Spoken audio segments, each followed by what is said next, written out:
Madagascar's second-largest city has been ripped apart. 80% of Toamasina lies in ruins, and the port that serves as this nation's economic lifeline has been reduced to twisted metal and shattered concrete. In just a matter of hours, Cyclone Gezani tore through the eastern coast of the world's fourth-largest island, with winds gusting at 250 kilometers per hour. Emergency responders found entire neighborhoods flattened. Hospital roofs were ripped clean off their frames. Schools were reduced to rubble. The death toll is climbing. More than 400,000 people are reeling from a storm that may have inflicted more damage on Toamasina than any cyclone since records began. But here is what makes this disaster fundamentally different from any cyclone Madagascar has endured before. Gezani did not arrive alone. It struck just 10 days after Tropical Cyclone Fytia had already battered communities across the island. The ground was already saturated. The shelters were already full. The roads were already washed out. Emergency food supplies were already running low. And now, with the cyclone season barely halfway through, forecasters warn that more storms are forming across the Indian Ocean. The question confronting aid agencies and government officials is no longer how to recover from this. It is whether recovery is even possible before the next one hits. February 4, 2026. A cluster of thunderstorms churns in the Indian Ocean, roughly 1,000 kilometers northeast of Mauritius. Weather satellites track the disturbance as it drifts erratically, first east, then sharply west, then northwest, struggling to organize against moderate wind shear. Météo France, La Réunion, the specialized regional authority responsible for tracking cyclones across the southwest Indian Ocean basin, designates it Zone of Disturbed Weather 10. For 4 days, the system wanders without purpose. Forecasters monitor it closely, but expect little from the disorganized mass of convection. Then, on February 8, the disturbance crosses a critical threshold. It consolidates into a moderate tropical storm and receives the name Gezani, becoming the 9th depression, the 8th named storm, and the 3rd tropical cyclone of the 2025 to 2026 Southwest Indian Ocean season. The system passes just north of Mauritius and Réunion, dumping heavy rain across both islands. At this point, no one anticipates what comes next. On February 9th, Gezani does something that sends forecasters scrambling. It undergoes rapid intensification. In roughly 24 hours, the storm vaults from a moderate tropical storm to an intense tropical cyclone. Wind speeds surge to 185 kilometers per hour, sustained on the 10-minute average scale, with the Joint Typhoon Warning Center estimating 1-minute sustained winds of 201 kilometers per hour. Gusts reach 230 to 250 kilometers per hour. The central pressure plummets to 953 hectopascals. The eye tightens and sharpens on satellite imagery as the storm locks onto a trajectory aimed directly at Madagascar's eastern coastline with terrifying precision. The cyclone forecaster at Météo France La Réunion issues an alarming assessment. This landfall is likely one of the most intense recorded around the city in the satellite era, rivaling Cyclone Geralda of 1994. At approximately 7 in the evening local time on February 10, 2026, the eye of Cyclone Gezani makes landfall near Toamasina. Maximum sustained winds at the point of landfall are estimated at 175 kilometers per hour, with gusts far exceeding 200 kilometers per hour. The city of roughly 350,000 people absorbs the full fury of a high-end Category 3 equivalent cyclone. The devastation is immediate and catastrophic. Within hours, nearly every district of the city sustains damage. Roofs are peeled off buildings like sheets of paper. Power lines snap and collapse across flooded streets. Trees that have stood for generations are torn from the earth and hurled through the air. The port cranes that once loaded vanilla and cloves onto cargo ships buckle under wind forces they were never designed to withstand. By the time the storm exits Madagascar's western coast into the Mozambique Channel, some 25 hours later, Toamasina has been transformed into a landscape of near-total destruction. To understand why Gezani's impact was so devastating, you must first understand the city it struck and the island it sits on. Toamasina, also known by its colonial-era name Tamatave, is not just Madagascar's second-largest city. It is the economic lifeline of the entire nation. The port of Toamasina handles 75% of all freight traffic entering and leaving Madagascar. Vanilla, cloves, lychees, coffee, and essential imports all flow through its docks. When the port shuts down, the country's economy begins to suffocate.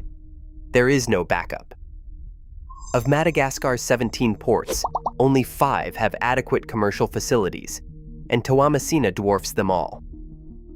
Madagascar sits in the southwestern Indian Ocean, directly in the path of tropical cyclones that form during the November to April wet season.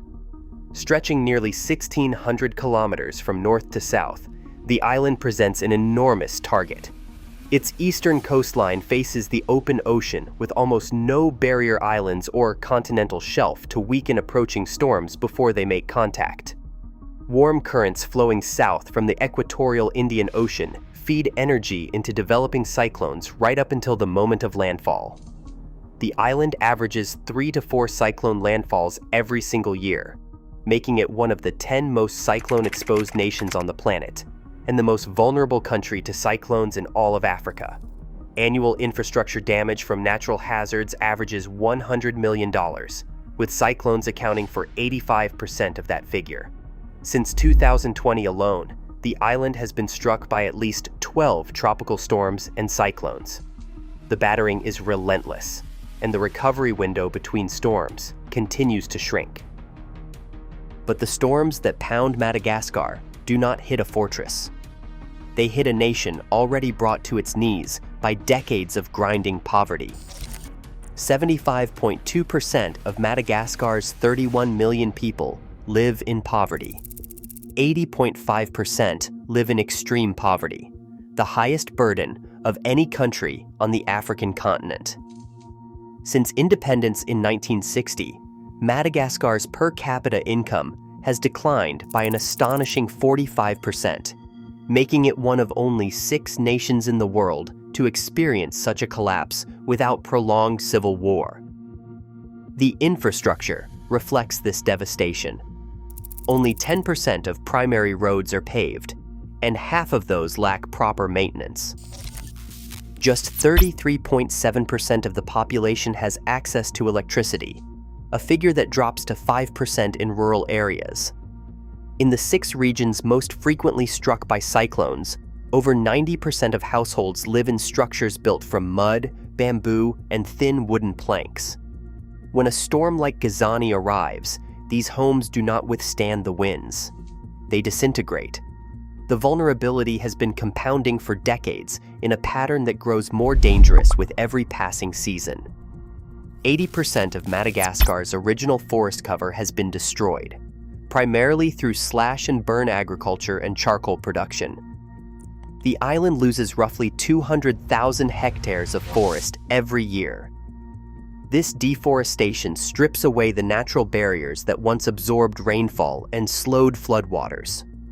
Without tree cover, cyclone rainfall cascades downhill unchecked, eroding topsoil at rates exceeding 400 tons per hectare annually in some regions.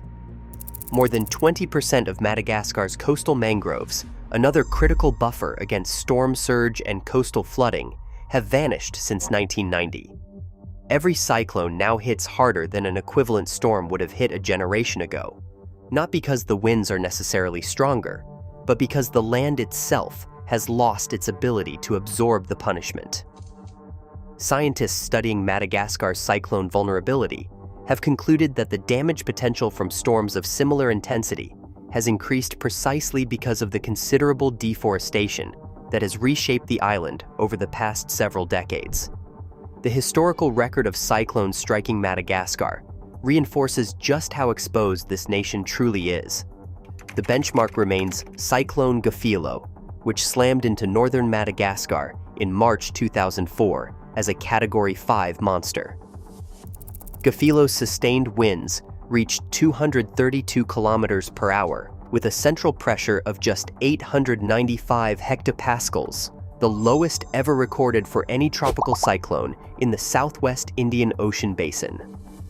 It killed 363 people, affected 773,000, destroyed 95% of the town of Antalaha, and wiped out 117,000 hectares of farmland. Total damage exceeded $250 million. Gefilo itself arrived barely a month after Cyclone Alida had already swept through the country, establishing a pattern of back-to-back strikes that would repeat with devastating regularity in the decades to come. But the more direct comparison for Gezani is Cyclone Geralda of February 1994, which struck the very same city, Toamasina, as an intense tropical cyclone with sustained winds of 175 kilometers per hour. Geralda killed 231 people and left 356,000 homeless. No storm of comparable intensity had made landfall within 80 kilometers of Toamasina since Geralda until Gezani arrived 32 years later. More recent disasters include Cyclone Battered in February 2022, which killed 121 people and caused $190 million in damage, and Cyclone Inawo in March 2017, which killed 78 people and inflicted $400 million in losses. The 2022 cyclone season was especially brutal. 5 tropical cyclones struck Madagascar that year. The combined damage reached nearly 5% of the country's entire gross domestic product and pushed the poverty rate of affected households up by 27 percentage points. Each disaster compounds the last because full recovery never happens before the next storm arrives. Now return to Gezani and the cascade of failures it triggered across Toamasina. The damage assessment numbers released by the Bureau National de Gestion des Risques et des Catastrophes paint a picture of near-total urban devastation. By mid-February, over 324,000 people had been classified as directly affected, with more than 16,000 displaced across dozens of temporary shelter sites. The housing toll grew with each successive assessment. By the final count, more than 25,000 houses were destroyed outright. Another 49,000 suffered significant structural damage. Nearly 28,000 were flooded. Taken together, more than 100,000 houses across the city and surrounding districts were destroyed, damaged, or rendered uninhabitable by floodwaters. Across 35 schools, 218 classrooms were destroyed, and 563 more lost their roofs, leaving roughly 29,000 students unable to attend classes. 2 university hospitals sustained major roof and structural damage. 21 health centers in the Toamasina region reported facility damage, and the vaccine cold chain was compromised at 2 locations, threatening immunization programs for the most vulnerable children. The World Food Program warehouse and office in Toamasina were completely destroyed, a devastating blow to the very organization leading the emergency food response. National Route 2, the only major road connecting Toamasina to the capital Antananarivo, was blocked by flooding and landslides for 3 full days, cutting off humanitarian convoys at the exact moment they were needed most. The port itself suffered extensive damage to cargo handling areas, cranes, and docking infrastructure, crippling the facility that serves as Madagascar's primary gateway for both commercial exports and emergency imports. After visiting the disaster zone, World Food Program Country Director Tanya Goossens described what she found. The city was running on roughly 5% electricity. There was no running water anywhere. Communication networks had collapsed across nearly the entire region. Aid organization Action Against Hunger had to provide a satellite internet connection and a generator so disaster coordination officials could communicate with each other. 80% of Toamasina's workforce operates in the informal sector, meaning they have no savings, no insurance, and no safety net. Destroyed market stalls, ruined cold storage facilities, and flooded shops represent not just property damage, but the complete evaporation of livelihoods overnight. The economic ripple effects extend far beyond the city itself. Madagascar is the world's largest exporter of vanilla, and Toamasina is the primary shipping hub for that crop, along with cloves, coffee, and lychees. With the port crippled and the main highway severed, export supply chains that connect Malagasy farmers to global markets ground to a halt. The full economic toll has yet to be calculated, but with the port offline, vanilla and clove shipments frozen, and tens of thousands of informal businesses wiped out, the losses will stretch into the hundreds of millions of dollars. The death toll climbed through successive government assessments. On February 11, 31 deaths were confirmed, with 29 of those concentrated in Toamasina alone. By February 13, the number reached 38, with 374 injured. By mid-February, the toll stood at 41 dead and still rising. The final count released on February 17 confirmed 59 dead in Madagascar, with 804 injured and 15 people still listed as missing. Most deaths resulted from falling trees and collapsing buildings, with 32 fatalities concentrated in Toamasina province. The cyclone then re-intensified over the warm waters of the Mozambique Channel and passed close to the coast near Inhambane, Mozambique, without making landfall, bringing renewed sustained winds of 185 kilometers per hour and gusts of 215 kilometers per hour that killed 4 people. The combined toll of 63 made Gezani the deadliest tropical cyclone anywhere in the world in 2026 as of mid-February. The storm's unusual trajectory, crossing an entire island and then re-intensifying to its original peak strength over the Mozambique Channel, demonstrated the extraordinary energy available in the abnormally warm waters of the Western Indian Ocean. Gezani then executed a remarkable 180-degree loop, curving back eastward before finally weakening below cyclone strength on February 17. Critically, Gezani did not strike a clean slate. Just 10 days earlier, Tropical Cyclone Fytia had swept through Madagascar, killing at least 12 people, displacing 31,000, and saturating the ground across multiple regions. Communities that had barely begun clearing debris from Fytia were struck by a far more powerful storm. Madagascar's Environment Minister Andonarina captured the grinding reality of the situation when describing how parts of the country ravaged by cyclones in the past 3 years have still not been rebuilt as they were before. What distinguishes the response to Gezani from previous disasters is the unprecedented deployment of anticipatory action. The United Nations released $3 million from the Central Emergency Response Fund 1 full day before landfall. This was the first time this anticipatory mechanism had been piloted in Madagascar, targeting 93,000 vulnerable people across 6 agencies. The World Food Programme pre-positioned food stocks and distributed cash assistance to 30,000 households before the cyclone even made contact. The Malagasy Red Cross activated its early action protocol on February 9th. It conducted 600 home visits and evacuated vulnerable populations, including 144 identified persons with disabilities. After the storm, the International Federation of Red Cross and Red Crescent Societies launched a 7.5 million Swiss francs emergency appeal targeting 45,000 people. The World Health Organization released $250,000 for emergency medical supplies. The START network activated $1.46 million in early response funding. The Southern African Development Community deployed an emergency response team for a 2-week mission beginning February 16. China pledged approximately $14.5 million for cleanup operations. France dispatched food aid and rescue teams from nearby Reunion Island.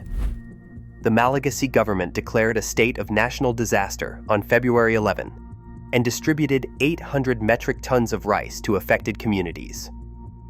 A diplomatic delegation, including the United States Chargé d'Affaires, the German head of cooperation, and the African Development Bank country director visited Toamasina to assess the damage alongside President Randrianarina. Yet even with this unprecedented international mobilization, the World Food Programme warned of an $18 million funding gap over the following 6 months. Climate science reveals forces at work that extend far beyond any single cyclone season. Climate signals are already reshaping risk. A world weather attribution, rapid analysis, examining back-to-back cyclones found that warming climate combined with La Niña conditions amplified the extreme rainfall. Amplified rainfall overwhelmed systems across the region. Climatologist Isadine Pinto highlighted the most alarming finding. Rainfall accumulated over just 10 days exceeded the region's average annual total. This was unprecedented in observational records. The Indian Ocean is currently experiencing the fastest rate of surface warming of any major ocean basin on the planet, providing more thermal energy for the kind of rapid intensification that transformed Gezani from a disorganized tropical storm into a devastating cyclone within a single day. Fastest warming at the surface helped drive that rapid change.